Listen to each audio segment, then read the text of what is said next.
শাহ আলম নামে দুইজনকে যাদের বিরুদ্ধে এজাহার করা হয়েছিল তারাই এখন পর্যন্ত গ্রেপ্তার হয়েছেন। পুলিশ বলছে বাকিদেরও গ্রেপ্তারে তাদের প্রচেষ্টা অব্যাহত রয়েছে।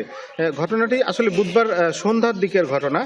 একটি নারী ঘটিত ঘটনাকে কেন্দ্র করেই এই ধরনের ঘটনা ঘটেছে, এই বিষয়টি কিন্তু তাদের পরিবার বলছিলেন। বিশেষ করে সিজুর মা সুফিয়া বেগম তিনি কিন্তু আমাদেরকে জানিয়েছিলেন তাদের দুঃসম্পর্কের এক আত্মীয়, মানে তার সাথে এক প্রেম ঘটিত বিষয় নিয়েই ঘটনার সূত্রপাত হয়। পরবর্তীতে যখন ঘাট এলাকায় তাকে সিজুকে আটকে পোলের সাথে বেঁধে রাখা হয়, তখন আব্দুর রাজ্জাক এবং শাহ আলম তাদের দলবল নিয়ে তাকে কিন্তু পোলের খুঁটির সাথে বেঁধে মারধর করে এবং সেখানে কিন্তু কুপিয়ে বিভিন্নভাবে জখম করে। আমরা তার বীভৎস ছবি দেখেছি, পরিবারের সাথে কথা বলেছি। তাদের হাত এবং পা, দুই হাত এবং পা তাদের খুবই গুরুতর অবস্থা। সুফিয়া বেগম যেটি বলছিলেন সিজুর মা, যে তার একটি হাত কেটে ফেলতে হতে পারে, বাকিগুলোর ব্যাপারে এখনও কিন্তু ডাক্তার সিদ্ধান্ত দেয়নি।